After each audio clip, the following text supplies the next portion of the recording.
And welcome to the Ctrl Over C podcast. I am your co-host, Ike Isaacs, and of course, with us is the host, Salsa Shark. How you doing, man? About the same as always. Sad, playing video games, recording a Pressed, podcast. ready to jump off the bridge at any time. Yes, but there's not many bridges around here. Mostly just ditches. Well, I mean, if it's a deep enough ditch, I think a head dive would potentially succeed in what you're trying to do. Potentially, I maybe mean, you want to take a bet? if you want to put a couple cinder blocks down first, that might help. I mean, at this point, it sounds more work than it's worth, but You're like that's a lot of steps. That's a lot of extra shit, man. I'm trying to get out of this existence, not add more strife to the existence. Fair. Oh man. So outside of potentially jumping off bridges and or jumping into ditches, let's go ahead and jump right into our stuff for today. So of course, I first want to thank everybody who is listening and who may be listening in the future. I don't know. Thanks for listening, man. You're awesome. Any comments for them, Salsa? I guess the only comment I would have to say is I want to see. I'm gonna do a poll. Did you prefer this opening or episode 1 opening? I'd say episode 1 opening was like sounded like you were a little crack deprived. So I think they'll like this opening a little better. But It's called being who I am, Isaac. Well, maybe you should change that. Maybe you should change that just a little bit. I'm kidding. Just insinuating I should not be crack deprived. Correct. Maybe you should. Really driving me to those bad habits, huh? Yeah, I'd say maybe you should start doing crack again.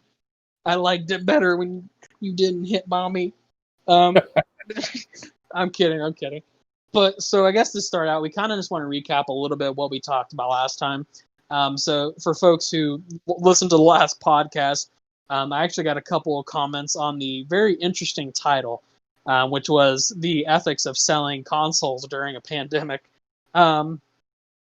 which was something we. Where'd you get those comments? Was it YouTube? No. We had a couple of people slide into my DMs on Twitter who were like, "Hey, man, that was actually pretty. That was well. One of them was why did you say that? What is ethics? Who am I? No, I'm kidding. What does it mean to be an ethic? I just had a little bit of feedback on the Geek-Stew Twitter about it, which is great. You know, obviously continue to send us feedback. You know, anytime you have questions. But yeah, last time we talked about honestly a lot of stuff to do with the pandemic, which I'm sure that we will always circle back to in some way, shape, or form. Yeah, I was gonna say we literally started this podcast in the middle of like a historic crisis level events going on in the world. It happens. It happens, and honestly, you see a lot of people doing shit like this because of the historically large crisis level event that is occurring. I mean, there's a shit ton of people, like a lot of different podcasts, different YouTube channels. I mean, fucking right. Go ahead. I was like, dudes be so bored in the middle of the pandemic that we're literally starting podcasts talking about raiding feet. Shit. Foot fetishes are gross, and you can put that on a t-shirt. I was gonna say socks. Be a little more on the nose. Accurate. Put those on some socks. Oh, that's good. I'll keep that in mind. That's gonna be our first product. First merch drop. Yeah, first merch drop. Socks that say foot fetishes are gross. Give me a second. I gotta Google how much it's gonna cost to make these now. Right. Custom sock. While he does that, we were actually talking last time about, you know, with the consoles having price points as high as they are, you know, is it smart for them to release them? Because we both kind of agreed that more than likely we're going to see a holiday release of some sort with these consoles. But they're going to have, what was the price tag on those, Salsa? I haven't actually gone out and checked. I want to say somewhere like $500 or more. Right. I thought it was $500 if I remembered from our last podcast. So we're talking $5 bills, five big ones for a console during a pandemic. So we just wanted to recap a little bit on that. But any additional insider thoughts about that, Salsa? Insider thoughts? I mean, I You said, vastly overestimate how how I deep know. I go in. I was like, your critical thinking skills are that of a chipmunk. So I guess I shouldn't ask that question. That's a little. I mean, it's not untrue, but that's a little generous. Well, and actually, that kind of leads into the first topic that we wanted to talk about this time, which was the Nintendo Switch. Which, let me preface this by saying personally, I enjoyed the Nintendo Switch. I know Salsa has a Nintendo Switch. Hell yeah, bro. But the Nintendo Switch has released a new product, not recently, but it was the Nintendo Switch Lite.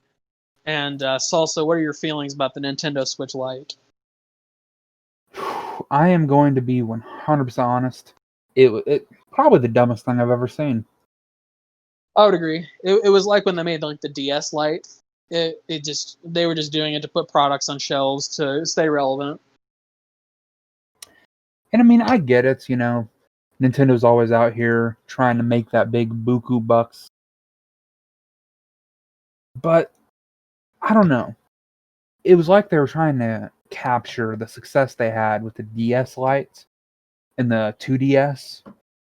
Oh my god, the 2DS, which would just look like a brick. I mean, yeah, that was the big problem with it was, don't get me wrong, I don't mind paying less if I'm getting a 3DS with no 3D. But the fact that it literally comes in a tablet, like a literal limestone tablet. Right. Well, don't get me wrong, I kind of like that concept, but at the same time, ergonomically speaking, like it hurt my hands to use. And then it also didn't fit in any of the cases. You purposely had to go out and buy a case from Nintendo. Like, oh my god. I mean, it's genius. They're making big bucks because where else are you going to find a case that actually holds that piece of shit? Exactly. But I would have similar opinions on the Lite. They were definitely trying to cash in on what they've done previously with quote unquote light products. But actually, Salsa, filled me in on this one. But I guess they also took a patent out for another type of Nintendo Switch, which Salsa thinks is coming in the near future. So, Well, fill the rest of the folks in on that one. I should clarify. It was confirmed that they took out two patents. One, both obviously for the Switch, and one ended up being the Switch Lite. It was believed that they were going to use the other patent and make a pro version of the Switch. Something with better hardware, better graphics, probably a better battery life. Right. But I will say those rumors are kind of dead in the water at the moment because they technically did release a third Switch already. I don't know What? if you were aware of that. Which one did they release? Well, they released the original, then they released the lights, and then they re-released the original with a different battery. And it could Oh actually, yeah. it was like an extra hour's worth of charge. And technically, it did have a different product number, which means that could have been the third Switch. I remember that because we actually talked about GameStop in the last one too, but I'm pretty sure GameStop had a thing where you could bring in your old Switch and like you would pay only like $100 for the new one with a better battery. Something like that. I mean, it was GameStop, so there was probably some really shitty deal. Yeah, I would say it's probably not worth the time and effort, but I remember they had something, and I kind of remember it vaguely because one of my wife's cousin, she had a Switch, and she ended up taking the GameStop to switch it in, and then they like shipped her a new Switch. I don't really remember, but I think I remember what you're talking about though. So the Switch Pro is kind of dead in the water. But I'm Most sure, likely. right? Although I would venture to guess that if knowing Nintendo, as I am, as we do know Nintendo, not to say that they're money hungry, but they're pretty money hungry. I'm sure that they'll put out some other, mirrored product of the Switch, just to tantalize our taste buds, Of course, it wouldn't be a corporation if they weren't constantly milking money out of us. literally milking the teats of the working man. All right, so quick question back to the foot fetish thing. What was the quote again? Foot fetishes are gross. All right. Because I found multiple websites where I can make my own custom socks. That's Oh, beautiful. I will send you a link to this once I'm done with it. Beautiful. So we may have these on our. We may have a Geek-Stew store soon, and once we do, we'll have the foot fetishes are gross socks for you there. God, we are. I'm not going to say we're going to be rich, but who wouldn't want to buy one of these? Seriously though, like who wouldn't want to buy those socks? Like literally, that's a fucking genius move. That's big brain hours, as Michael Reeves would say. Fucking Michael Reeves. God, shame he never uploads anything anymore. All right, he uploaded that video a little bit ago where he made like I would consider it essentially like a video game with eye tracking to find Waldo. Oh yeah, I remember that. And if you don't find Waldo, basically you get shocked by the electric chair that he made. Yeah, that sounds reasonable. But I watch. Sorry, this is a little bit off topic, but I watch the channel that he's on, Offline TV, because just for him. Same thing with Lily Pichu's channel. I watch the Lily Pichu's channel specifically just to watch Michael Reeves. You know what? I can't even blame you. Michael the dude Reeves is a legend. He really is, dude. I would legitimately just want to sit down and have a beer with that dude, like, just cause. Want to sit him down, talk to him, and just unpack all of the emotional torment that goes into creating someone so sadistic. Seriously though, like, what level of absolute just heinous activity has occurred to you that like you would make such abominations as the laser or taser tag? Although to be fair, taser tag was pretty badass. So.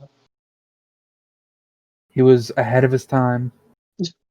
But I guess I kind of move forward just a little bit. Obviously, everybody knows the COD cow is delivering yet again another animal to be milked with the Call of Duty Cold War reveal.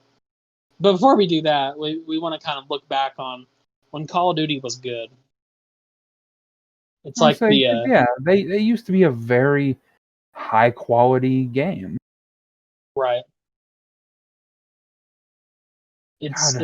What's the Family Guy joke? I remember when Call of Duty was good. Or do you remember when Call of Duty was good? Pepperidge Farm remembers. We joke, but that is scarily accurate. So I think the last good Call of Duty game that I played, like, obviously we're not talking Modern Warfare. We've already explained why we think Modern Warfare is good, but also why Modern Warfare is essentially a console cancer, because it literally just it exceeds the normal working boundaries of how much space a video game should need. Yeah, I was gonna say it's understandable if a game's a little hefty in terms of storage, but every week we're talking about like 20 gigabyte updates. Seriously. Like the other day I went to play it and I opened it and I was like, oh, I want to play online. And it's like, you can't play online, so you download it was multiplayer pack 3. I'm like, oh shit, fuck, okay. Download multiplayer. God shit, fuck. Seriously, that's how it was. So I was like, okay, download the Cancer Pack 4. Take my system memory. I don't need it. And then I'm like, Well, go ahead. I'll say it's literally painful to have to click accept and download those 400 gigabytes. Do you know how many games you could fit in that data? I was gonna say, I was like, I don't feel like people realize the amount of data that I could fit where that is going. Like it is an absurd, I mean, really absurd amount of space. But I would click it and I'm like, okay, download.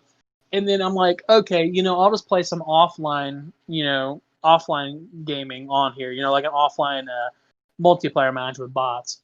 And it's like, in order to play offline, you need to download the online multiplayer map or the multiplayer pack 3. And I'm like, so I can't even play offline. I need the multiplayer map, the pack to even play at all.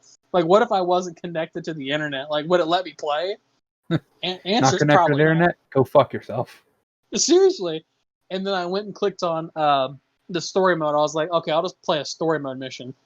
And it was like, sorry, you need to update story mode pack 2. I'm like, oh, God. There is no escaping it. There really isn't. So I basically just sat there and fucked around with the 14 different packs that I needed to download before I could actually, wait for it to download and play it 4 hours later. Oh, man. Honestly, I have PTSD thinking about it. I mean, I've heard so many good things about the game, but I don't know if I can justify buying it just knowing that. Right. That's what I was gonna say. I don't know if anybody could justify buying it knowing how much just pure memory is needed. It's like I like being able to open my computer, or sorry, not computer, my Xbox, and choose one of multiple games on my hard drive. I'm not looking forward to opening my Xbox, seeing Call of Duty, and the 10 updates that have released overnight. Oh man. So enough about Modern Warfare. I mean, I can literally probably cry some more about Modern Warfare, and I may do that later while I'm trying to sleep and the nightmares continue to come for me. Yeah, so why don't we actually talk about like some of the good Call of Duties? Right. Not saying Modern Warfare was bad, but We have to identify when something is toxic to your console. yeah, I'll say I want to look back at and see the point where Call of Duty became literal cancer. And I don't say that lightly. For me, it's the game stopped being good because I'm one of those people that I can recognize positive aspects of just about anything. You know, I can watch a shitty '80s horror movie and I can be like, well, at least the effects were good. You know what I mean? See, So I disagree there. I watch shitty 80s horror movies and I think, man, I could be watching fucking John Wick 29 right now. true, but so like I would think, to me personally, the last, like, the, I guess, chronologically released, the last game that I played in the Call of Duty franchise outside of Modern Warfare that was good was Black Ops 2. And even then, Black Ops 2 had a lot of issues. Um, and not to say that it excluded old COD players, but if you played COD, prior to Black Ops 2, you more than likely weren't going to be able to pick up Black Ops 2 and have a lot of fun with it unless you were playing with other people, in my opinion. That you knew, I should say. See, Call of Duty Black Ops 2 was right around when I stopped being such an online player. Right. And I don't want to say it's because I was, bad online. It's just Fucking get good. I've tried, bro. I literally logged into CS:GO yesterday. You see They us kept go. vote kicking me out. I was so bad. They're like, leave the lobby. I literally turn around a corner and have a mini heart attack when I get shot in the head with fucking op. Yeah.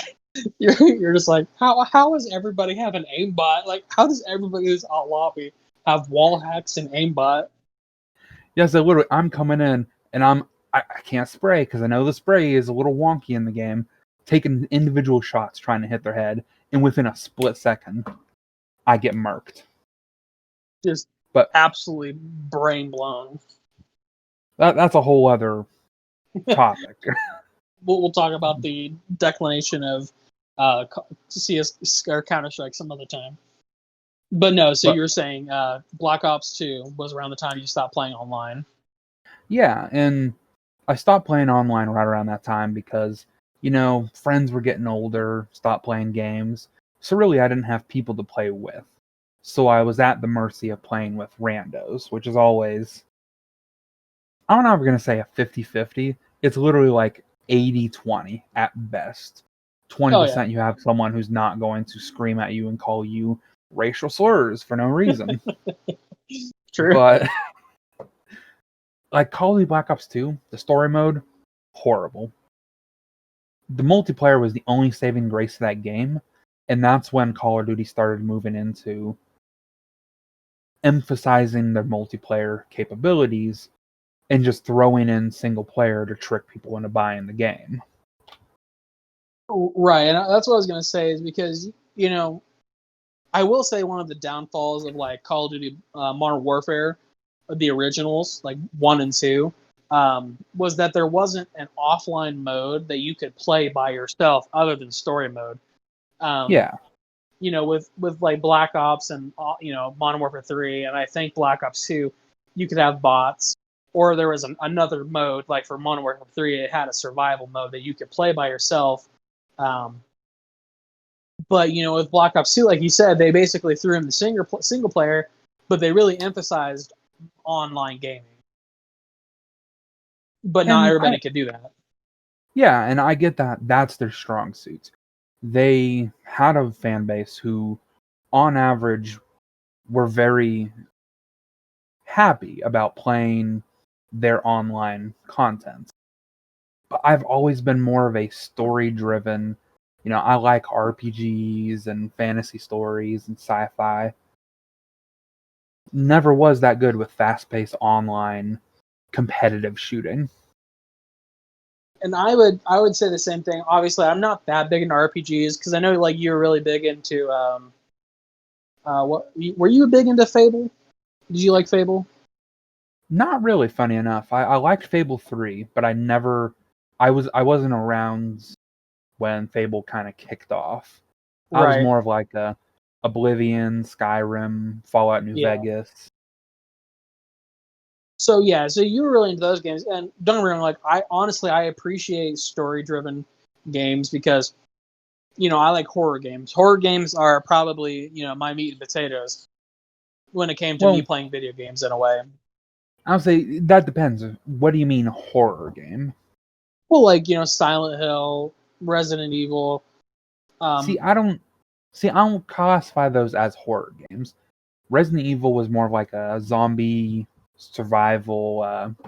What do they call that? It's where a lot of the game is based around inventory management. I mean, it's a horror survival game because you're facing off against a horror element being zombies, but it is a survival based game because, like you said, it's mostly based around inventory management. I mean, to be fair, most horror games, from basically like 2008 prior, are they use basically the difficulty is about inventory management and item management. The harder the game is, the harder it is to either conserve ammo or to conserve resources. You know, and also like you said, item management. Like, oh, I need X, Y, and Z for this room, but I need to come back for these other 5 things.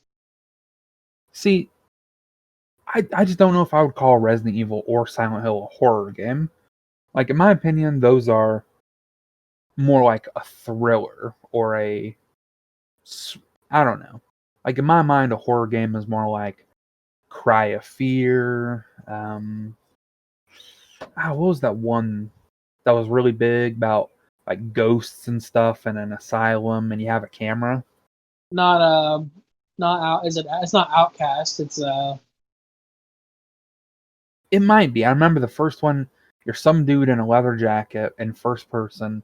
You go in as like a, I don't know, a reporter or something.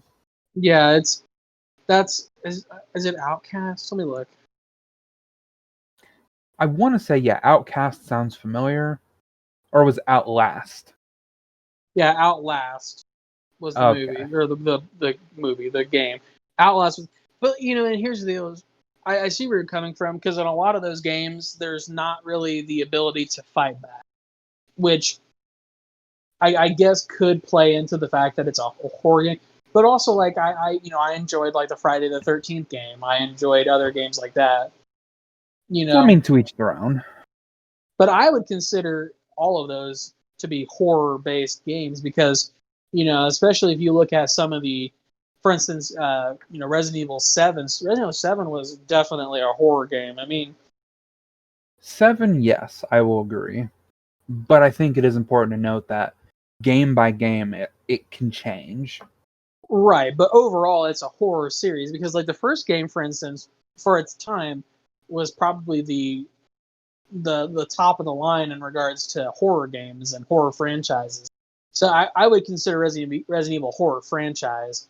But to kind of get back to our original point was that I enjoyed some of those horror games. The early Silent Hills. I didn't really care for some of the later ones, but I liked the early ones. Resident Evil. I did play Outlast. Um, and I've obviously, all of those different types of games. But primarily, I did play shooter games, during that time. So it's like, I don't know, having a shooter game that I didn't enjoy that was like supposed to be like the next big thing was kind of hard. It's very disappointing, yeah. It is. Because, like we mentioned, we both pretty much, I wouldn't say we grew up on Call of Duty, but it was a big part of both of our childhoods. Right.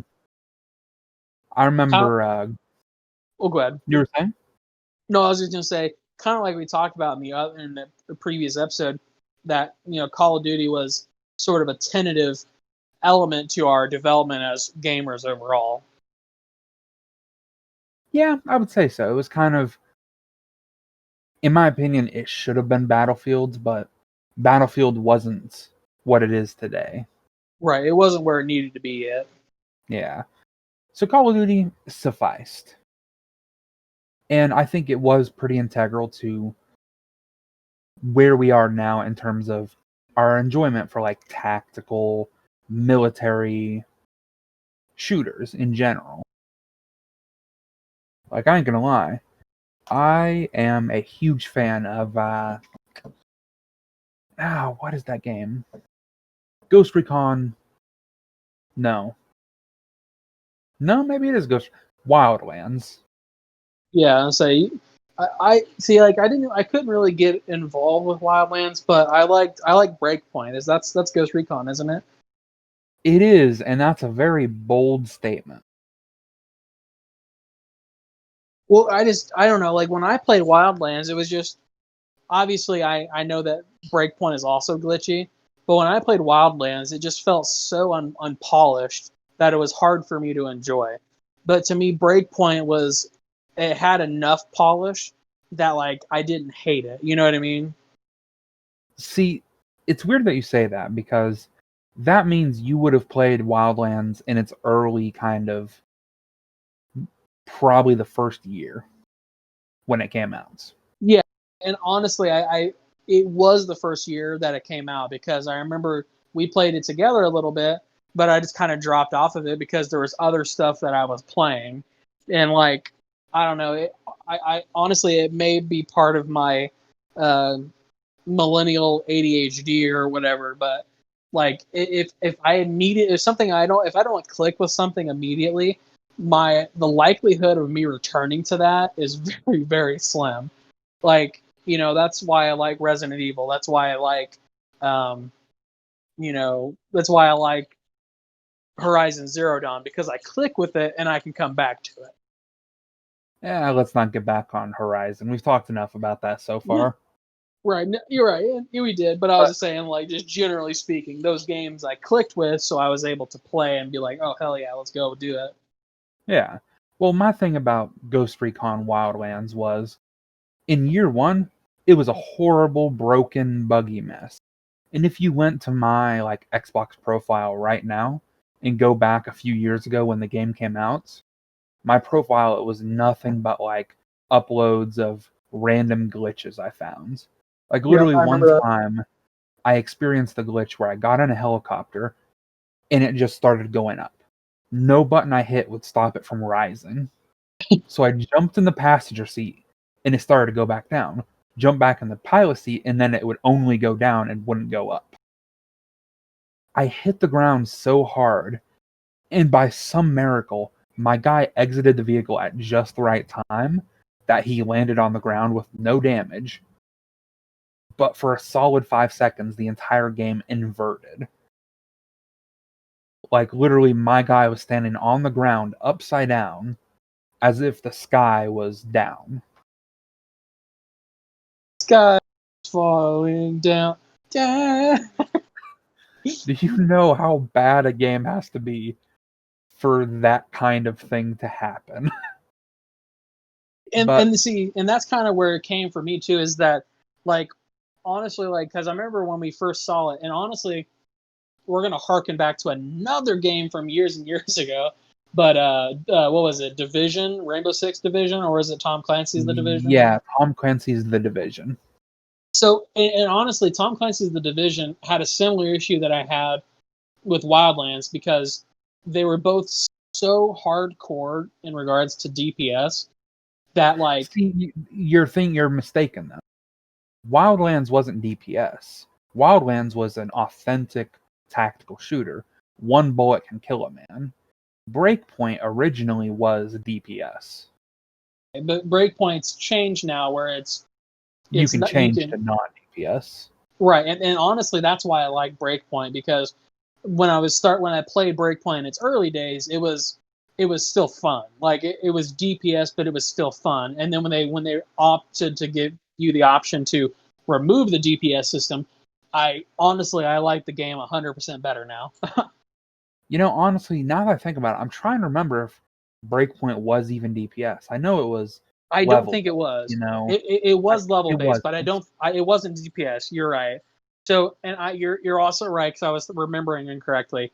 I didn't like I didn't like Division because it was DPS, but then they came out That with but they came out with Wildlands and it wasn't DPS, but it was level based, but it was also just buggier than hell. So it was okay, hold hard.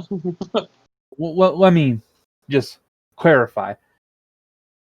Uh, the Division came out. It was a looter shooter with DPS style mechanics where you could literally spend entire magazines on a single enemy. Wildlands then came out and it was a tactical shooter where one bullet meant, one death. But your problem with it was so buggy, unpolished, and in general just not that enjoyable that you couldn't get into it. But then you got into Breakpoint after they fixed it and introduced, because when Breakpoint first came out, it was level based. Every weapon you had, every outfit, like shirt, vest, whatever, those all were level based and would increase your total level. Once they removed that, the game was actually enjoyable. So that's what you're talking about. That's when you actually enjoyed it. Honestly, I think that's a very good way to sum it up because I don't know, man. I just couldn't. I couldn't get on with it. I couldn't. I don't know. It was just something about it. But like you said, Breakpoint honestly had everything that I wanted, and it was just an overall more positive experience for me. And I get that, because you were more of an outsider looking in, whereas I was at ground zero for the launch of all three of those games. So to be And fair, I was on ground floor too with oh shit, what was the first one we just said? the Division. Yeah, I was on the ground floor of Division because I was able to play a little bit of the beta, but honestly and I'm sure this is going to piss somebody off, but the beta was not as nearly as buggy as the actual release was. You're not wrong. And Controversial, but not wrong. right, and that being said, when you play the beta, when I played the beta, I was like, I'm gonna give it a shot because I like the concept. Oh, but shit, dude, I could not get past that DPS because if you don't play consistently, like for instance, I remember you had more time to play because you don't have a significant other. No offense, but you don't have a significant other, so Damn for straight people. call me out for being single. Seriously, that. But honestly, like you think about it, like when you have a significant other, sometimes it's that you can play games, but also you have responsibilities in a way. So you kind of have to really devote more time to spending time with them, You have especially. additional responsibilities because, let's be fair, it's not like I had no responsibilities. I had a job, and I'm pretty sure Right. I think I was in college when that game came out. You may have been. But the point I'm getting at is that you were able to level up to way past where I was. And so like if I ever played with you, like you had to like take point in that mission because I was getting fucking one shot by these grunt enemies and I was just getting absolutely fucking decimated. Although I will say that was good for my leveling because if I was able to kill one or two enemies, I was getting like 2 levels of pop. You know what I mean? Yeah, things were rough, And the thing is, when it comes to the Division, I loved the aesthetic, the snowy New York skyline, the tight, narrow corridors. And I think they should have taken that setting and then put like Breakpoint or Wildlands in its place. A tactical shooter in New York. But no, I agree. I think the division had a very good setting. But I think that if you would have go ahead, I'm sorry. I was gonna say, good setting, yeah, but also it was actually pretty interesting lore wise and the Right. story. I really liked it all. I think there's a lot of things that could have been done different, like, the outfit system was kind of dumb, but if you literally just took the looter shooter stuff, throw it in the garbage where it belongs, no offense to anyone who's a fan, but it would have been a great environment to play a tactical shooter. No, 100%. And I would definitely agree with that because it was just it could have been so much more. Could have been so much more, but it wasn't. And I guess that's something we have to live with every day. But Tell me about it. uh, I guess to get back to our main point, and I guess this will probably be our last point. But we're talking about Call of Duty. We were talking about where Call of Duty was when it was good. We kind of both agree that after Black Ops 2 was when we both kind of stopped playing the story titles. I will admit though, I played Black or Call of Duty 1 and I think maybe 2, some of, but I skipped most of the early stuff. Most of my memories are around Modern Warfare, Modern Warfare 2, Modern Warfare 3, Black Ops 1, and Black Ops 2. So I'm a little biased, I'll be honest. Right, but honestly though, to kind of speak on that, like I played the first Call of Duty Finest Hour, um, and I know Big Red 1, but I never played Big Red 1 or Big Red 2 or whatever the hell it was called. I didn't play anything after Finest Hour until Modern Warfare 1. Pretty much, yeah. Modern Warfare 1 was kind of like the big hits when it came to modern or Call of Duty. Before then it was a pretty well-known game, but Modern Warfare really sent it into its fame. No, absolutely, and that's what I was gonna say is it's just honestly I think the biggest issue that I have with Call of Duty is not necessarily the because I know we kind of talked about how like they stopped focusing on the story, and honestly, not to say that I don't care about the story, but I think my biggest issue with Call of Duty is that they started to try and make it futuristic. You Yeah, know, You had like things like And Advanced Warfare and whatever the other one was, that Infinite Warfare, that it made it yeah, basically like you would jetpack and shit around.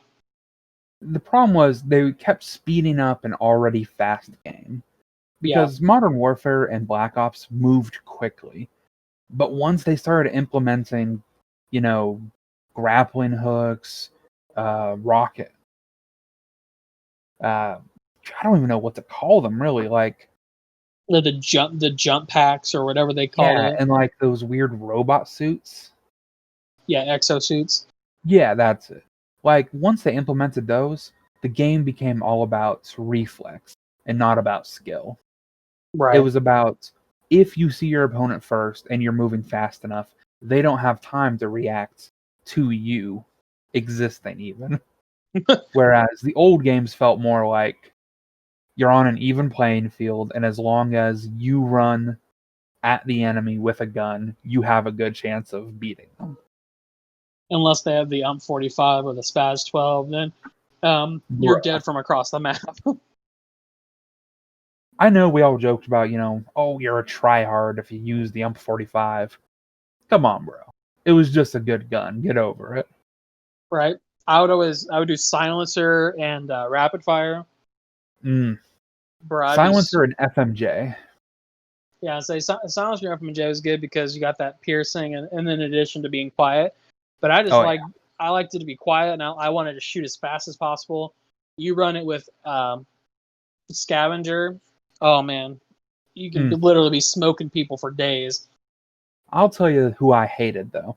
It was people who would run the UMP 45 akimbo with the rapid fire, and then they would run those perks that allowed them to run faster and do all sorts of dumb shit.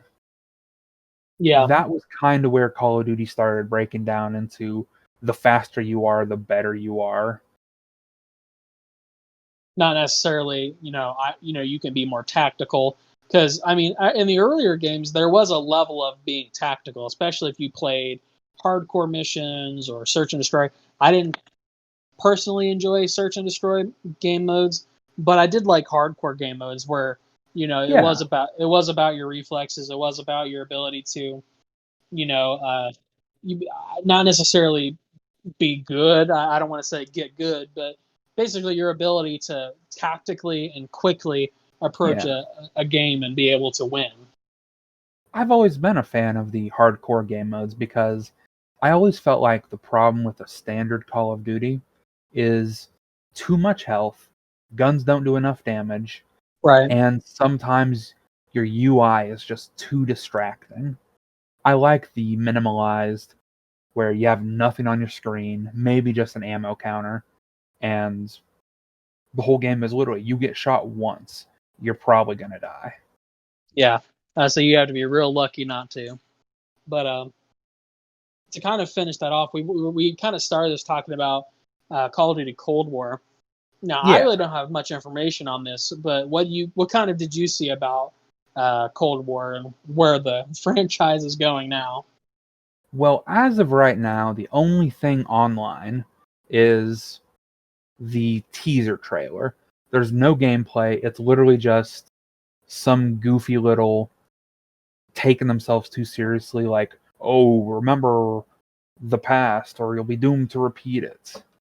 And I get that, the game's probably just going to be about how Russians infiltrated the US, and you're going to play some Black Ops group responsible for tracking down the traitors and whatever. Right. The Red Scare. The good old days of hunting commies. Hell yeah. And honestly, I would see it probably going the same direction. I'm curious. I guess I'm curious where they'll go with what's it called? What's the battle royale game that they have? Oh, Warzone. Yeah, I'm curious of what they're going to do with Warzone because obviously, when anytime you release a new Call of Duty, immediately the previous Call of Duty becomes completely obsolete. I Oh mean, yeah, the minute the new one comes out, The old one is just riddled with hackers.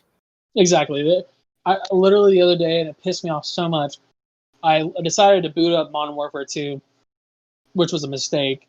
I I booted it up, and it was just hackers galore. And obviously, I feel like that's an issue, but it's not like the creators of the games even care. I mean, they have a new game, they have new servers. That's all they really care about. I mean, they're not going to moderate dead games. I mean, truth be told. Yeah. So it is what it is. I understand that's just part of the process, but of course, as soon as they release, Cold War, Modern Warfare will become obsolete unless Cold War is absolute trash. Honestly, I'm going to give it a 50-50 at this point. Yeah, it's a coin toss, really.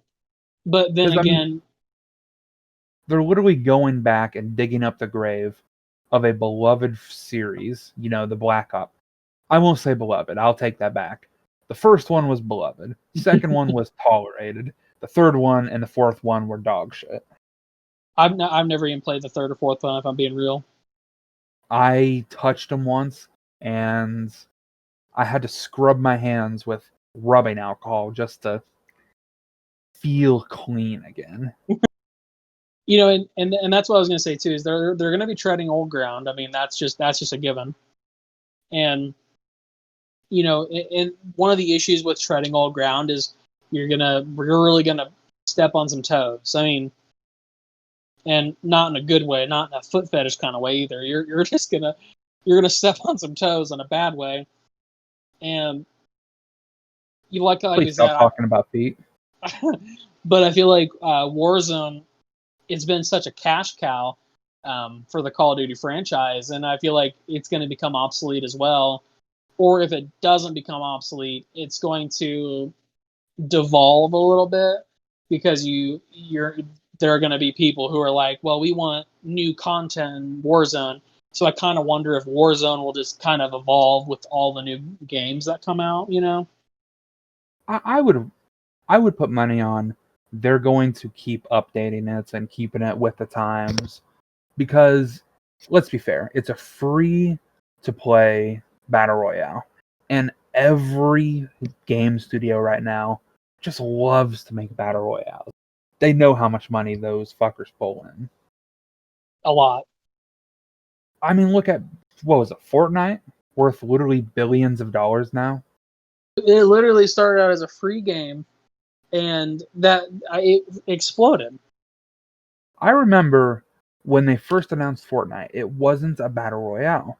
It was some game about saving the world. I was like... There was supposed to be a zombie mode, wasn't there? Yeah, something like that. And I remember seeing it and being like, you know what? I would play that. I would give it a chance.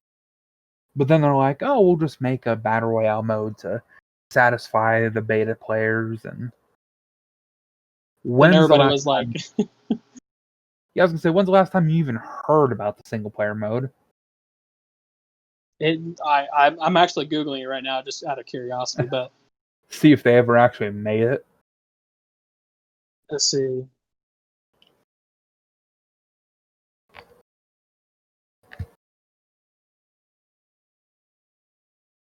I guess there's a tower defense something. Fortnite Save the World. Yeah, I think that's what it was called. Yeah, it's a survival game. Yeah, it's a co-op hybrid third-person shooter tower defense survival video game. That's a lot of shit. It's a PvP, PvE, XEP, CEO, LMAO. But that's kind of what we're getting to, is that that's what they're going to do eventually with Warzone, is they're going to evolve it, and I would say dilute what Warzone was. Because don't be wrong, I don't like Warzone, all right, and it's not just because I'm trash, but it's because I don't like the concept of battle royales anymore. I don't find them fun. When I used to play, be honest, I gave PUBG a little attention because I was like, yeah, it looks fun. Since then, I have just had a hate boner for battle royales. Well, I'm saying DayZ, because you and I used to play DayZ. Yeah, a little bit. But that wasn't too much of a battle royale, really. but it kind of had that same mindset in a way. Yeah. But basically what I was getting to is that it's just, I feel like they're just going to continue to dilute the genre, and it'll die out like any other genre, and then in a couple decades it'll revamp. I'll when I have adult children, Battle Royale will become popular again. I don't know, man. I will sacrifice my firstborn child just to have that never happen. That's fair. That's a sacrifice that you're willing to make at this point. More than willing. Ecstatic. Oh man. Well, I think we should probably end it there before everybody stops listening to us. But oh man, so we've covered a lot of ground, mostly about different consoles, Call of Duty War. We also talked a lot about Tom Clancy's The Division and Breakpoint and Wildlands. So all those are really I've got a good lot games. to say about Tom Clancy, I'll be honest. I mean, We'll have to he's add good. that to like next week's. That's what I was going to say. And next time we'll talk a little more about it, because I would love to kind of sit down and kind of talk more about Breakpoint, because I really enjoy Breakpoint. I'll talk some more shit about The Division and Wildlands. But so that's something to look forward to next week. So there's your little preview, you little fuckers. Look forward to next week. We'll talk some more about some of those other games, those more tactical RPG-esque games, if you will. That's almost, I don't know, counter. What do they call that? And not. God, I am having a stroke right now. No, that seems counter. Like, those aren't words that go together. Tactical RPG, because tactical almost feels like you can't put that together with RPG. But they did. Yes, and I don't know, man. I don't. But yeah, but that's what we'll talk about next time a little bit. So, Salsa, do you have any parting words for the folks out there? Shit. If I have any parting words, they would be this piece of advice. A wise cowboy once told me, never let your earnings get ahead of your yearnings. Or it was the other way around. Point stands. Don't do it. But anyways, so we're just going to toss it out there. Go follow Salsa on Twitter. His Twitter is red_the_writer. Is that right? That sounds pretty correct. And then, of course, my Twitter is @PintSizeBeast. And then, of course, like, share, all that shit for Geek-Stew. Facebook's facebook.com/trythestew. Twitter is @Geek-Stew. And obviously, if you're listening to this, you're on our YouTube. So just hit that little subscribe button, of course. But yeah, we'll be back with you guys next Wednesday to talk some more about some stuff. But yeah, like he said, stay cool. I don't know what the hell Salsa said, but stay cool, stay safe, and keep on growing. Yeehaw, partner.